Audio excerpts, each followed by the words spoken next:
اعوذ باللہ من الشیطان الرجیم بسم اللہ الرحمن الرحیم الحمد للہ رب العالمین والصلاة والسلام علی اشرف الانبیاء وسید المرسلین خاتم النبیین ورحمت للعالمین مولانا وسیدنا ابی القاسم محمد صلی اللہ علیہ وعلی اہل بیتہ الطیبین الطاہرین المعصومین المنتجبین الاکرمین لا سیما علی بقیت اللہ فی الارضین ولعنۃ اللہ علی اعداء اللہ واعدائہم اجمعین من یوم ظلمہم الی یوم الدین اما بعد فقد قال سبحانہ تبارک وتعالی فی کتابہ الکریم وہو اصدق الصادقین بسم اللہ الرحمن الرحیم انما یرید اللہ لیذہب عنکم الرجس اہل البیت ویطہرکم تطہیرا۔ عزیزان گرامی، کل کی گفتگو ادھوری رہ گئی۔ در حقیقت امام حسن مجتبیٰ سلام اللہ علیہ کا ذکر کمتر آتا ہے، اور کمتر اس عظیم شخصیت کا ذکر کیا جاتا ہے۔ امام حسن علیہ السلام رسول خدا کے بڑے نواسے، امام حسن مجتبیٰ سبط اکبر کہلاتے ہیں، یعنی پیغمبر کے بڑے نواسے۔ لیکن جس قدر ان کے فضائل اور کمالات بیان کیے جانے چاہیے، کمتر کیے جاتے ہیں۔ اصل میں دشمنان اسلام کے حملے بھی جس قدر امام حسن مجتبیٰ کے اوپر ہوئے ہیں، کسی اور کے اوپر نہیں ہوئے۔ یہی وجہ ہے کہ امام حسن علیہ السلام کا ذکر کمتر کیا جاتا ہے۔ میں کل کی گفتگو میں آپ کی خدمت میں یہ عرض کر رہا تھا کہ پیغمبر اکرم صلی اللہ علیہ وآلہ وسلم نے اپنے ان بیٹوں کو ابنیت کا لقب دیا اور یہ فرمایا کہ یہ دونوں میرے بیٹے ہیں، میرے بیٹے۔ تو اب یہ جو کہتے ہیں سادات بنی فاطمہ، آپ نے اکثر سنا ہوگا، اور جو سادات امیر المؤمنین ہیں ان کے لیے بھی سنا ہوگا۔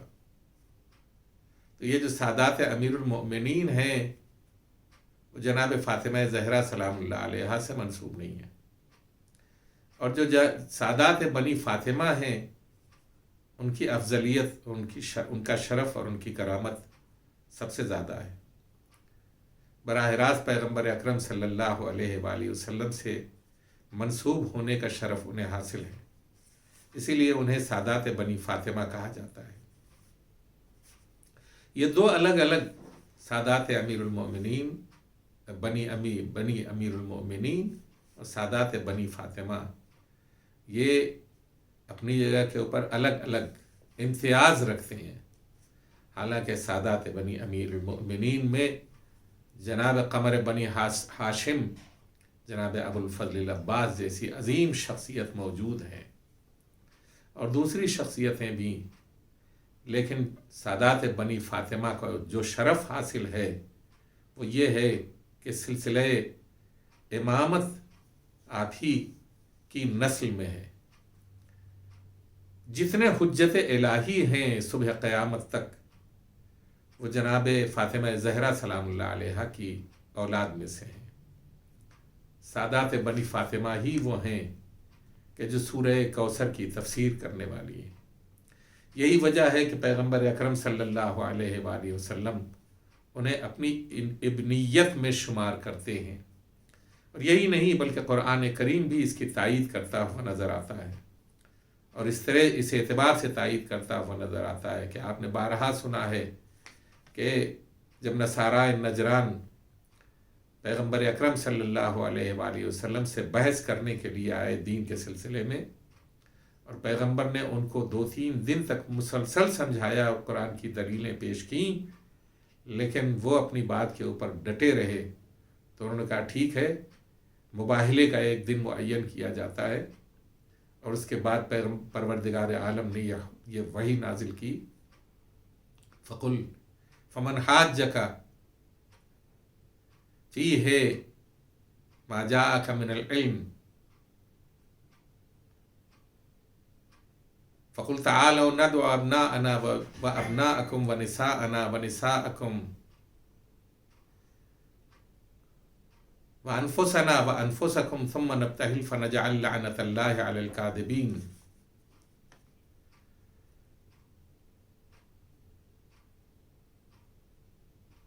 اس موقع کے اوپر پروردگار عالم نے جو آیت نازل کی، فمن حاجک فیہ من بعد ما جاءک من العلم فقل تعالوا ندعو ابناءنا وابناءکم ونساءنا ونساءکم وانفسنا وانفسکم ثم نبتہل فنجعل لعنت اللہ علی الکاذبین۔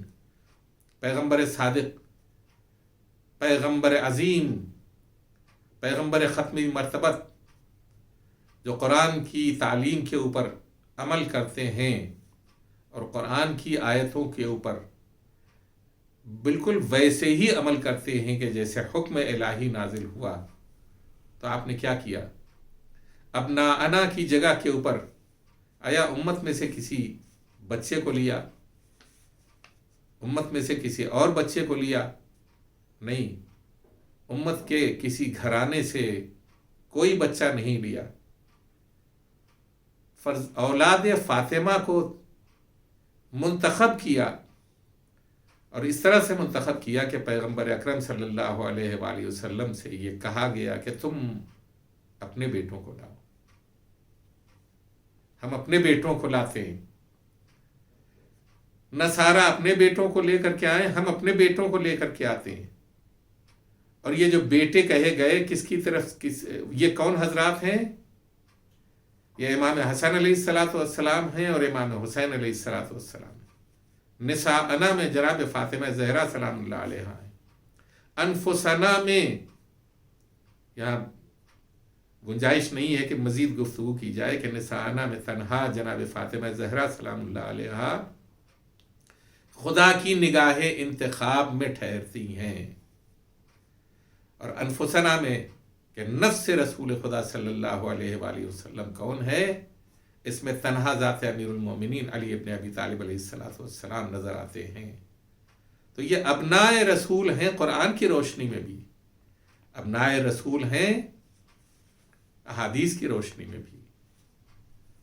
یہ ایک بہت ہی اہم چیز تھی جو میں نے آپ کی خدمت میں عرض کی کہ اس کے خلاف آج بھی 1400 برس گزر جانے کے بعد بھی جو کم خرد محققین ہیں وہابیت کے، ان کی کوشش یہی رہتی ہے کہ وہ اس بات کو ثابت کریں کہ امام حسن اور امام حسین علیہ السلام اور ان کی جو معصوم اولاد ہے، جو حجج الہی ہیں اور انوار الہیہ ہیں، یا امیر المومنین کی اولاد میں سے ہیں، پیغمبر اکرم صلی اللہ علیہ وآلہ وسلم کی اولاد میں سے نہیں ہیں، جبکہ آیہ مباہلہ صاف لفظوں میں انہیں فرزندان پیغمبر قرار دیتی ہے، اور متعدد حدیثیں پیغمبر کی یہ بتاتی ہیں کہ امام حسن اور امام حسین علیہ السلام اور ان کی بقیہ اولاد طاہرہ جو ائمہ معصومین علیہ السلام کی شکل میں ہے، وہ سب کے سب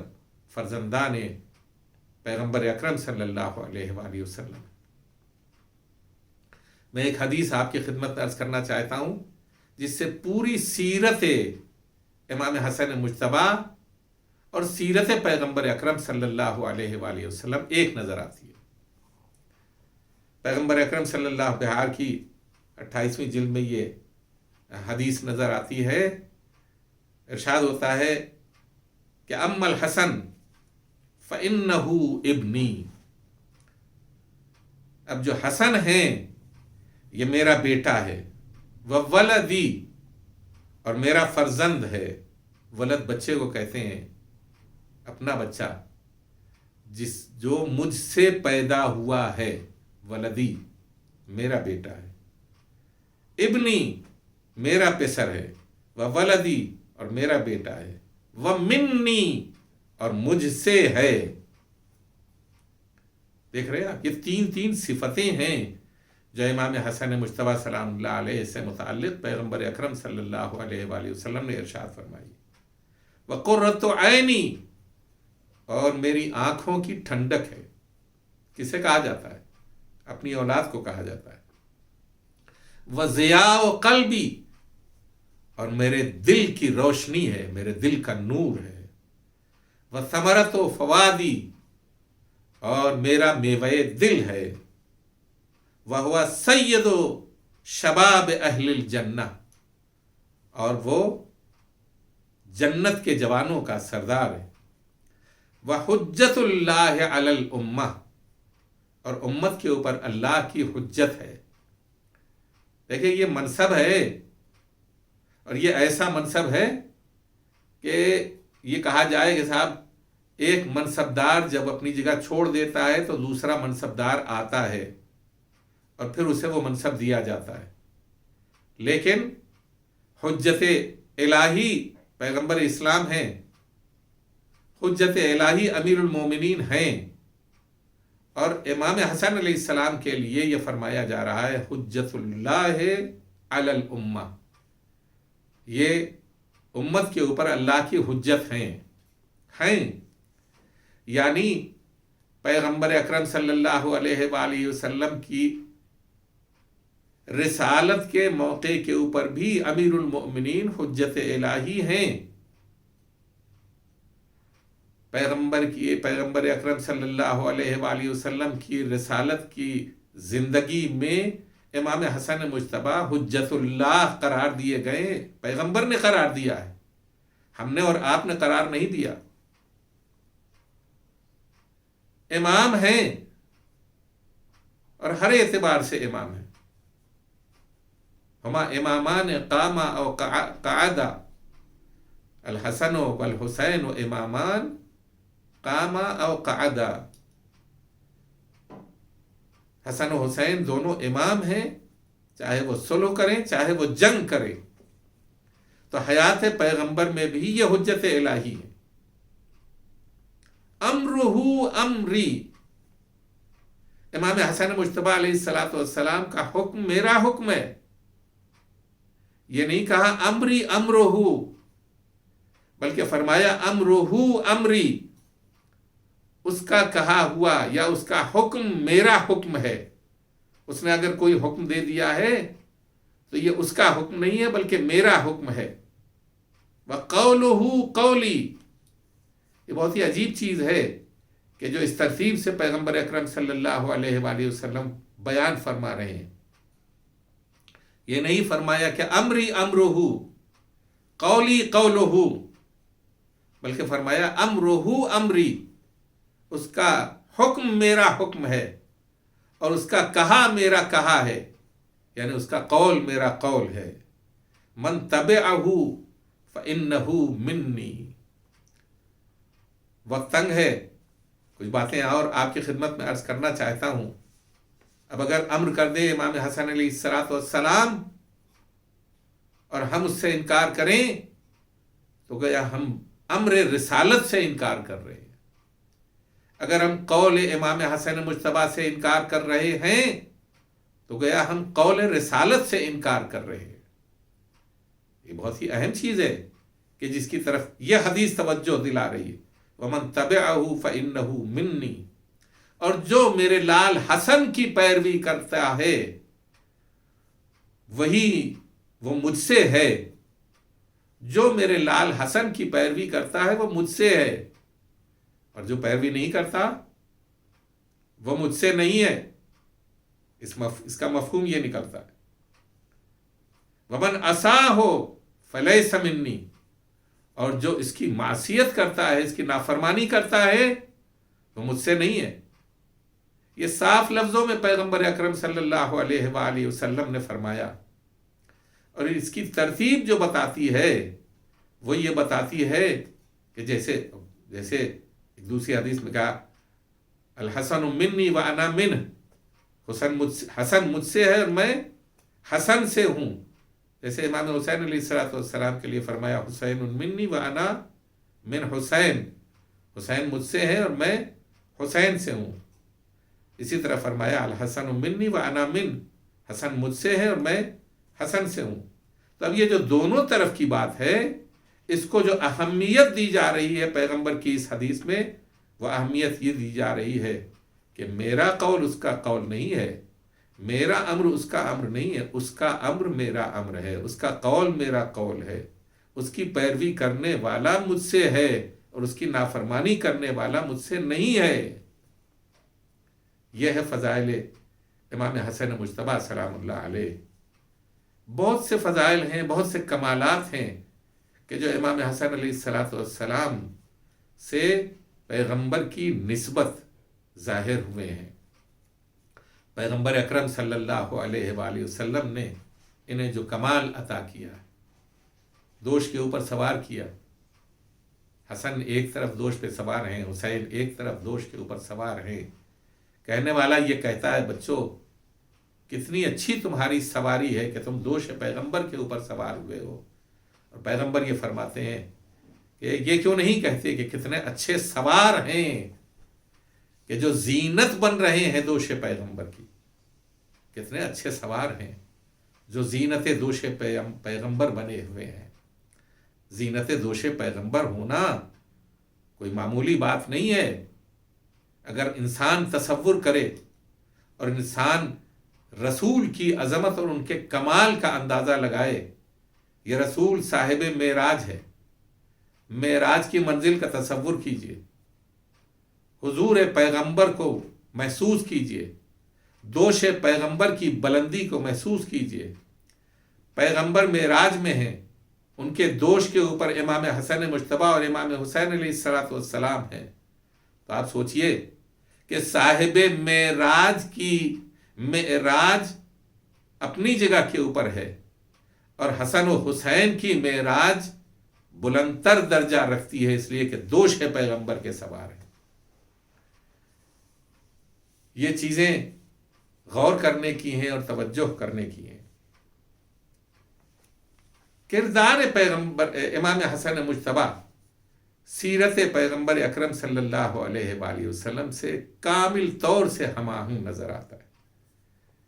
آپ کا خلق، آپ کا اکرام، آپ کی محبت، آپ کی مہربانی، آپ کی نرم خوئی، دشمنوں سے بھی نرمی سے کیا جانے والا برتاؤ سیرت پیغمبر کے اعلیٰ نمونوں کا پیمانہ ہے جو امام حسن علیہ السلام کے یہاں نظر آتا ہے۔ آپ کی ایک کنیز، ایک شاخ گل آپ کے پاس صبح صبح لے کر کے آئی۔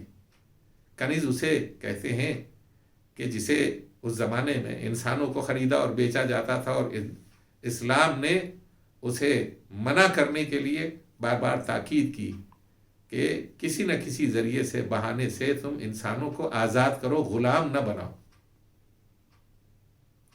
امام حسن علیہ السلام کی ایک کنیز آپ کے پاس پھول کی ایک شاخ لے کر کے آئی، اس میں پھول کھلا ہوا تھا، اسے اچھا لگا، امام حسن علیہ السلام کے لیے اس نے توڑا، اور توڑنے کے بعد لے کے آئی امام حسن علیہ السلام کے پاس، اور یہ پھول آپ نے اس کنیز نے آپ کی نظر کیا، آپ نے اس پھول کو دیکھا، اس کی خوشبو محسوس کی، اس کی تازگی محسوس کی، اس کی شادابی محسوس کی، اور محسوس کرنے کے بعد، اس کی خوشبو کو محسوس کرنے کے بعد مسکرا کے فرمایا، جا میں نے تمہیں آزاد کیا۔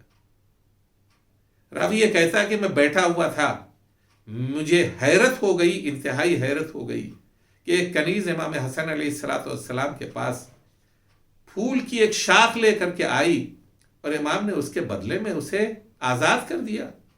میں نے پوچھا امام حسن مجتبیٰ علیہ السلام سے کہ آپ نے ایک پھول کی شاخ کے بدلے میں اتنی قیمتی کنیز کو آزاد کر دیا؟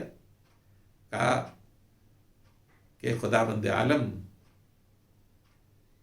یہ فرماتا ہے، اذا حییتم بتحیۃ فحیوا باحسن منہا او مثلہا، اگر تم پر کوئی مہربانی کی جائے تو اس سے بہتر اس کے ساتھ مہربانی کرو، تم سے کوئی اچھا سلوک کرے تو اس سے بہتر اس کے ساتھ اچھا سلوک کرو.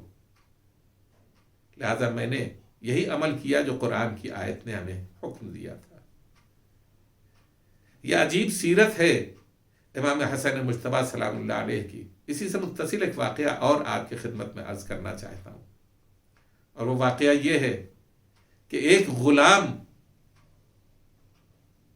ایک جانور آپ نے پال رکھا تھا، ایک گوسفند تھا، ایک دمبا تھا یا ایک بکری تھی، وہ آپ کو بہت پسند تھی، بہت اچھی لگتی تھی.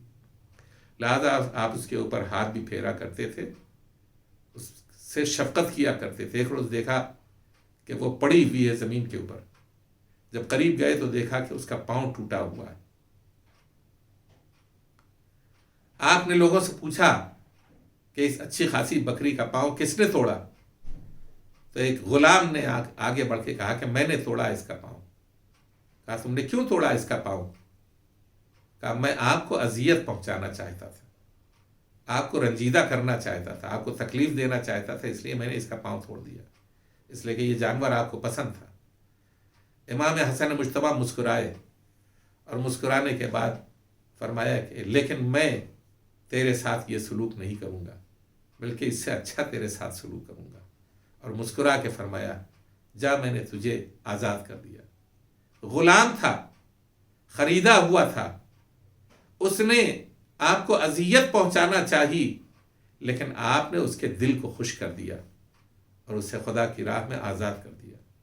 سیرت پیغمبر کے، خلق پیغمبر کے یہ نمونے امام حسن مجتبیٰ میں، اخلاق پیغمبر کے یہ نمونے امام حسن مجتبیٰ میں اس شان سے نظر آتے ہیں کہ کمتر یہ نمونے کسی اور ذات میں نظر آتے ہیں.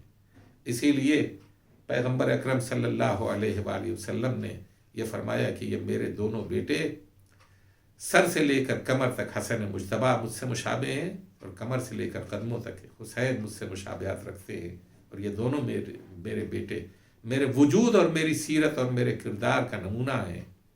امام حسن علیہ السلام سیرت پیغمبر اکرم صلی اللہ علیہ وآلہ وسلم کے اوپر بھرپور عمل کیا کرتے تھے. آپ گھوڑے سے جا رہے تھے، آپ نے دیکھا کہ کچھ نادار لوگ، کچھ فقیر لوگ سوکھی روٹیاں سامنے رکھے ہوئے آپس میں بیٹھے ہوئے کھا رہے ہیں. امام حسن کو علیہ السلام کو گزرتے ہوئے دیکھا تو آپ سے کہا کہ آئیے بسم اللہ کیجیے. ظاہر ہے ایسے موقع کے اوپر سماجی برتری اور کمتری آڑے آ جاتی ہے، اور لوگ یہ سوچتے ہیں کہ ہم گھوڑے کے اوپر سوار ہیں، ہم یہ ہیں، ہم وہ ہیں، ہم وقت کے امام ہیں، ہم بڑی شخصیت ہیں. ہمارے لیے یہ ہیٹی ہے کہ ہم نادار لوگوں کے پاس جائیں اور جو زمین کے اوپر بیٹھے ہوئے ہیں اور وہ سوکھی روٹیاں کھا رہے ہیں ہم ان کے شریک ہو جائیں. امام حسن علیہ السلام نے گھوڑے کی لجام روکی اور ان کی دعوت کو قبول کرتے ہوئے رکاب سے نیچے آئے، پشت فرس سے نیچے آئے، اور یہ آیے کریمہ پڑھ رہے تھے ان اللہ لا يحب المستکبرین. اللہ استکبار کرنے والوں کو، اکڑ کرنے والوں کو، غرور کرنے والوں کو پسند نہیں کرتا. اور اسی طرح بیٹھ گئے کہ جس طرح وہ غریب اور فقیر اور نادار بیٹھے ہوئے تھے، انہی کے ساتھ انہی کا کھانا، وہی جو سوکھی روٹیاں تھیں وہ چند لقمے نوش فرمایا، اور فرمانے کے بعد کہا اب میری باری ہے کہ اب تم سب لوگ میرے گھر چلو اور میں تمہاری ضیافت کروں. اور آپ نے انہیں اچھے کھانے سے بھی نوازا اور بہترین لباس سے بھی نوازا، اور اس طرح سے سیرت پیغمبر اکرم صلی اللہ علیہ وآلہ وسلم کا بہترین نمونہ پیش کر کے یہ بتایا کہ انسان سب برابر ہیں، غریب اور امیر فرق کے درمیان کوئی فرق نہیں ہے خداوند عالم کی نظر میں. کوئی اگر صاحب منصب ہے، کوئی مالدار ہے، لیکن خدا کی نظر میں اس کی کوئی حیثیت نہیں ہے. امام حسن مجتبیٰ نے ان ناداروں کو اور ان بھوکے افراد کو کے اوپر جو فضل کیا، جو کرم کیا، جو لطف فرمایا، آج ہم اپنی کتابوں میں اسے افتخار کے ساتھ پڑھتے ہیں اور یہ کہتے ہیں کہ ہماری سیرت بھی ایسی ہی ہونی چاہیے جیسے امام حسن مجتبیٰ کی سیرت. ہمارا کردار بھی ایسا ہی ہونا چاہیے جیسا امام حسن مجتبیٰ کا کردار ہے۔ ایسا نہ ہونا چاہیے کہ ہم انہیں حقارت کی نظر سے دیکھیں جو نادار اور فقیر ہیں۔ ایسا نہ ہونا چاہیے، اس لیے کہ وہ بھی کلمہ گو ہیں، ہم بھی کلمہ گو ہیں۔ وہ بھی لا الہ الا اللہ کہتے ہیں، ہم بھی لا الہ الا اللہ کہتے ہیں۔ وہ بھی محمد الرسول اللہ کہتے ہیں، ہم بھی محمد الرسول اللہ کہتے ہیں۔ وہ بھی علی ولی اللہ کہتے ہیں، ہم بھی علی ولی اللہ کہتے ہیں۔ پھر ایمان کی وادی میں کسی کے درمیان کوئی فرق نہیں ہے، چند سکوں سے فرق نہیں ہوا کرتا، بلکہ ایمان جو ہے وہ سب کو ایک ہی منزل کے اوپر قائم کرتا ہے۔ اور یہی چیز ہمیں عبادت بھی بتاتی ہے، نماز بھی بتاتی ہے کہ ایک ہی صف کے اندر امیر بھی کھڑا ہوتا ہے اور فقیر بھی کھڑا ہوتا ہے، اور خداوند عالم اس جماعت کے ذریعے امیروں کے ذہنوں میں پیدا ہونے والے خناسوں کو دور کرتا ہے۔ اگر ایک نمازی اور ایک جماعت پڑھنے والا اپنے آپ کو اس منزل کے اوپر لا کے رکھے اور یہ سوچے کہ ہم میں اور اس میں کوئی فرق نہیں ہے خدا کی بارگاہ میں، تو وہ نہ کبھی غرور کر سکتا ہے نہ تکبر کر سکتا ہے۔ آپ امام حسن مجتبیٰ علیہ السلام کا دسترخوان کیا کرتے ہیں، اور اس دسترخوان سے دعائیں بھی پوری ہوتی ہیں جب آپ دعائیں مانگا کرتے ہیں۔ یہ دسترخوان کیسا ہے؟ امام حسن علیہ السلام کیا کرتے تھے؟ امام حسن علیہ السلام کا دسترخوان مدینے میں اتنا وسیع دسترخوان تھا کہ مدینے اور مدینے کے باہر کے لوگ بھی آپ کے دسترخوان سے فیضیاب ہوا کرتے تھے اور سیر و سیراب ہوا کرتے تھے، اور اپنے اہل و عیال کے لیے بھی عزوقہ اور خوراک اور کھانا لے کر کے جایا کرتے تھے۔ یہ امام حسن مجتبیٰ کا کمال تھا۔ آپ نے اپنی زندگی میں 3 مرتبہ اپنا آدھا مال و منال خدا کی راہ میں، حتیٰ اپنی 2 جوتیوں میں بھی 1 جوتی خدا کی راہ میں خیرات کر دی۔ 3 مرتبہ ایسا کام کیا۔ سارا مال و منال آدھا فقراء اور مساکین میں تقسیم کر دیا۔ یہ جو مال تھا امام حسن علیہ السلام کا، یہ ایسا نہیں تھا کہ آپ فقیر تھے۔ آپ کو آپ کے بابا کی لگائے ہوئے باغات کی میراث بھی بہت زبردست ملی تھی، اور آپ کی تجارت بھی بہت زبردست تھی، اور یہی وجہ ہے کہ کوئی آپ کے گھر سے خالی ہاتھ نہیں جاتا تھا۔ یہ سیرت امام حسن علیہ السلام ہمیں بتاتی ہے کہ کبھی بھی اپنے دسترخوان کے اوپر تنہا اپنی توجہ اور اپنی نگاہ نہ کرو۔ جب بھی دسترخوان کے اوپر بیٹھو، کوشش یہ کرو کہ تمہارے پاس پڑوس کے لوگ یا تمہارے جن سے خونی رشتے ہیں ان سے کوشش کرو کہ ان تک بھی وہ نعمتیں پہنچاؤ کہ جو تم کھا رہے ہو، وہ میوے پہنچاؤ کہ جو تم نوش کر رہے ہو۔ یہ ہے سیرت امام حسن مجتبیٰ سلام اللہ علیہ۔ ایک چیز اور آپ کی خدمت میں عرض کرنا چاہتا ہوں، عجیب و غریب واقعہ ہے کہ جو میں آپ کی خدمت میں پیش کرنا چاہتا ہوں۔ امام حسن علیہ السلام نے ہمیں یہ بتایا کہ ہم کس طرح زندگی بسر کریں، کس طرح جئیں، کس طرح خوش اخلاقی کے ساتھ جئیں، اور کس طرح اپنے دشمن کے حربوں کو بھی کاٹ کریں۔ صلح عصر نے تاریخ میں اپنی جگہ بنا کر کے یہ بتایا کہ اگر سامنے دنیا کا کوئی مستکبر بادشاہ بھی ہو، اسے بھی قلم کی تحریر سے زیر کیا جا سکتا ہے۔ آپ کے فیصلے اتنے اعلیٰ ترین فیصلے ہوا کرتے تھے۔ امیر المومنین کا زمانہ ہے، امیر المومنین ہی کا زمانہ نہیں ہے بلکہ دوسری خلافت کا زمانہ ہے، اور اس میں امیر المومنین بھی ہیں۔ امام حسن مجتبیٰ بھی اپنے عنفوان شباب میں، ابھی شباب شروع ہوا ہے آپ کا، اور ایسے موقع کے اوپر ایک شخص کو لایا جاتا ہے جس کے ہاتھ میں خون آلود چھری ہے اور اس سے خون ٹپک رہا ہے۔ جن لوگوں نے گرفتار کیا تھا، سپاہیوں نے دیکھا کہ اس کے قریب ایک لاش پڑی ہوئی تھی انسان کی۔ لوگوں نے یہ سمجھا کہ یہ قاتل ہے اس انسان کا، اس کی سمجھ میں کچھ نہیں آ رہا تھا. وہ اصل میں ایک قصاب تھا. اس نے ایک جانور ذبح کیا تھا اور جانور ذبح کرنے کے بعد اس کی کھال اتارنا چاہتا تھا کہ اسے پیشاب کی حاجت ہوئی. وہ گیا ویرانے میں اور وہاں جا کر کے رفع حاجت کرنے لگا، پیشاب کرنے لگا کہ اس نے دیکھا کہ ایک آدمی وہاں تازہ تازہ مرا پڑا ہے، اس کے خون بہہ رہا ہے. ادھر سے 2 سپاہی گزر رہے تھے. ان دونوں نے اسے پکڑ لیا اور دربار میں لے کر کے آئے اور کہا ہم نے دیکھا ہے کہ ایک مقتول وہاں پڑا ہے اور اس کے ہاتھ میں خون سے سنی ہوئی چھری ہے.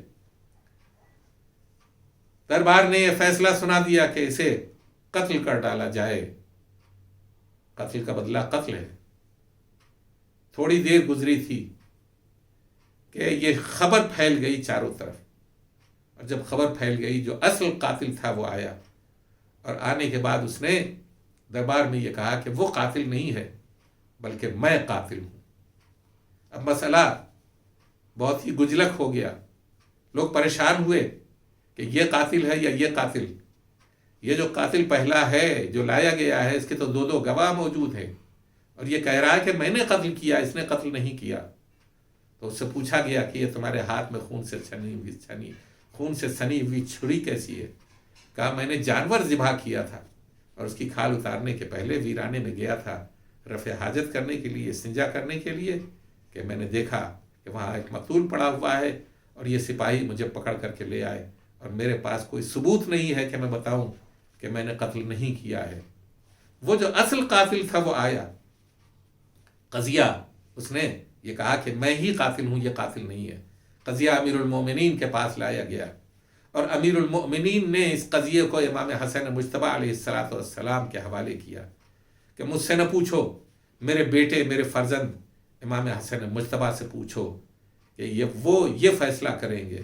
امام حسن علیہ السلام نے واقعہ سننے کے بعد یہ کہا کہ دونوں کو آزاد کیا جاتا ہے، دونوں کو رہا کیا جاتا ہے. لوگوں کی سانسیں رک گئیں. یا آخر کیسا فیصلہ تھا جو امام حسن علیہ السلام نے فرمایا؟ امام نے یہ فرمایا کہ میں نے قرآن کی روح سے یہ فیصلہ کیا ہے کہ من احیا نفسا فکأنما احیا الناس جمیعا. یہ بے گناہ تھا اور اس نے اپنی بے گناہی کی بات بھی بیان کی ہے، لیکن وہ شخص جو اصلی قاتل تھا اس نے اپنے جرم کا اقبال کر لیا اور اس بے گناہ کی قصاب کی جان بچائی ہے. لہذا چونکہ یہ بے گناہ ہے جس نے جو جانور ذبح کیا تھا وہ تو رہا کیا جائے گا، لیکن اسے بھی رہا کیا جائے گا اس لیے کہ اس نے ایک بے گناہ کی جان بچائی تھی. لہذا چونکہ قرآن یہ کہہ رہا ہے کہ جو ایک آدمی کی جان بچاتا ہے وہ گویا پورے انسانیت کی جان بچاتا ہے، اس وجہ سے اسے بھی رہا کر دیا جائے گا اور اس مقتول کی دیت بیت المال سے دی جائے گی. اس قضیے کو سن کر لوگوں نے اشعش کیا اور کہا جس طرح امیر المومنین فیصلے دیا کرتے تھے ویسے ہی امیر المومنین کا یہ فرزند بھی، پیغمبر اسلام کا یہ لال بھی، فاطمہ زہرا کا یہ فرزند بھی جو عقل کل ہے اس طرح سے فیصلہ کر رہا ہے. ہمیں امید ہے کہ ہم سیرت امام حسن مجتبی سلام اللہ علیہ کو کہ آپ نے کبھی بھی تکبر سے کام نہیں کیا، غرور سے کام نہیں لیا، صاحب منصب ہونے کے باوجود، صاحب مال ہونے کے باوجود کبھی غرور و تکبر سے کام نہیں لیا. حسن کے چاہنے والوں کا شیوا یہی ہونا چاہیے کہ وہ اپنے آپ کو ایسا بنا کے رکھیں کہ تمام انسانوں میں گھل مل جائیں اور سارے انسان انہیں اپنا محبوب قرار دیں. وآخر دعوانا ان الحمد للہ رب العالمین والسلام علیکم ورحمۃ اللہ.